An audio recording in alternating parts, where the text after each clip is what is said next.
Yeah, I think the performance was a step forward from last week, as you would expect it to be in all aspects, just from the fact that, of course, it's the second game back at home, and some players with their first game out of the way and under the belt. So there was plenty of good aspects about the performance. Really good start. Had the better of the play on most phases, really, on and off the ball, and had the better chances. We weren't quite able to find enough to really say that we absolutely dominated the game in any spell, or really should have won it. We were certainly the team who looked more likely to win it, but yeah, we just need to take the steps forward now in every aspect. To be a better team, to be more dominant in that game, or to find a way to win it, and that's an awful lot of different areas, but it's good feedback for us. The first game last week was good feedback for us, and we have to use that feedback to get stronger, and we need to do all the right things as a club and off the pitch to make the group as strong as we possibly can, but I think in general it was frustrating not to get the win, but in some aspects a step forward. I guess supporters will be debating how full their glass is. 2 points from 6. Still no home win this calendar year, but unbeaten against two sides that are probably going to be up there. How are you feeling about it?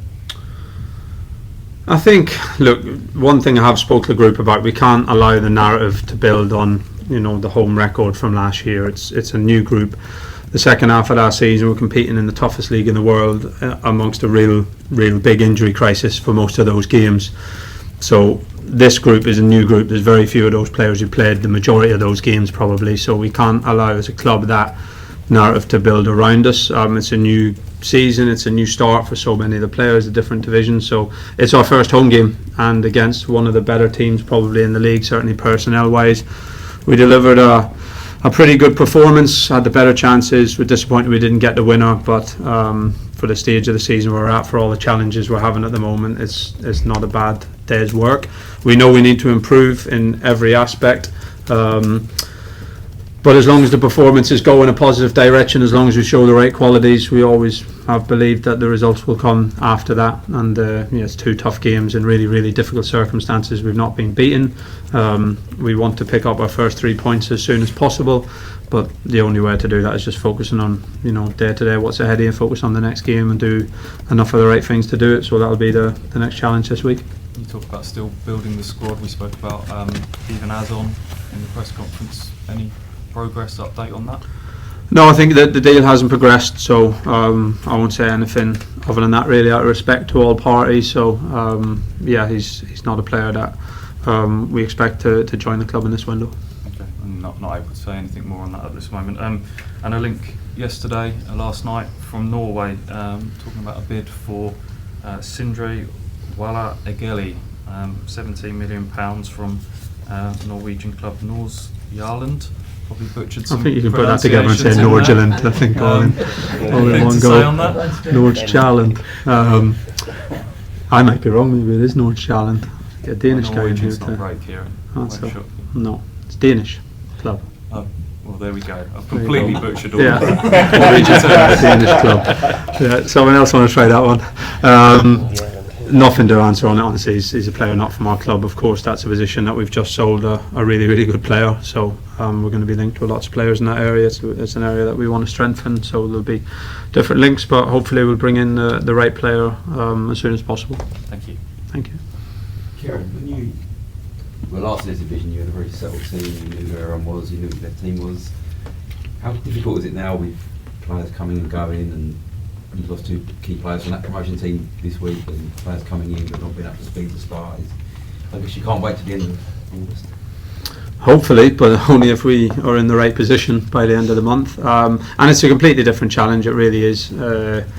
It's a different challenge, a big challenge for us, of course. We came up the last time with an incredibly settled group, and the starting team from our promotion from League One was probably thereabouts the starting team for the first half of the Championship season, and this year is completely different. I don't know how many, but maybe from when we played Southampton here in January, I'm sure one of the guys will pull the answer up, but there's maybe 3 players or something like that who would have played in that game. So that's a big turnover, and we have a lot of work to do getting the group together. But it's no sob story. That's the reality. That's the journey we've been on. We've climbed really quick. Now we've dropped down a division, and we have to bring this group together.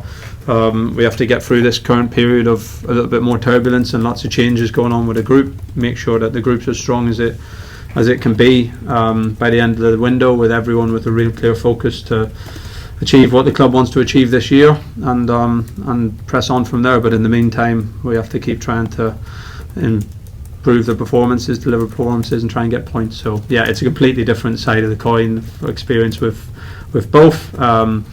And yeah, there's of course positives to the position we're in before. There's positives to the position we're in now. Probably in terms of on a balance sheet, we've probably got some really strong options for the division. But it's a different challenge, and one that we're trying to take on. I guess with Tube Rackpong, is he likely to be? Hopefully soon. He trained separately at the early part of the week, but he had some muscle tightness and soreness after we tried to get him up to speed, so we've had to slow it down a little bit, but hopefully not too much longer. But again, it would be really important to have him with a group as soon as possible. We're shorter in the midfield and forward positions than we want to be, not just in terms of numbers, but also just the readiness of those players getting up to full speed and full fitness. So hopefully he'll get some more training under his belt this week and be available for a minute soon. Well, I gather Leif just downstairs has said he's committed to town, and which obviously must feel like a big positive for you, given I think there's been a bit of interest in him. Yeah, I've had those conversations with Leif anyway, so I know exactly where his mindset is. That he wants to stay. He feels like it's going to be an important year for him to keep developing, improving, take the lessons that he's learned over the last few years and consolidate them, and have a big season for himself and really help the club. So that's a big positive, and we've got to keep working with him now to help him get better and better. No Ali today? No, Ali's picked up an injury in training on Thursday, so wasn't available. So obviously leaves us really short in that area. Short term? Long term? Not very short term, no. Hopefully not long term either, but he's picked up an injury in the first session back after doing the 90 minutes against Bromley in the Cup, and it's probably going to be a few weeks. What is it? A calf. Oh, thank you. Kieran, you've faced Southampton 3 times here in the last sort of 15 or 16 months. Each time you've had a new manager. Can I just ask a little bit about what the opposition gave you today and how you sort of prepared in difference to, I suppose, Ivan Juric and Russell Mine? Yeah, look, we of course fairly confident that it would be a back 5 after they'd done that in the first few games.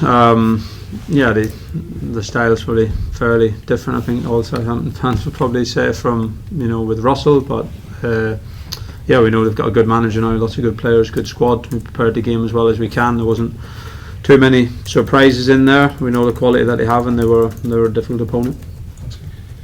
Just a quick one on Leif. I mean, how refreshing is it to have someone like Leif who's prepared to step down into the Championship? Because a lot of players like that, you usually get turned.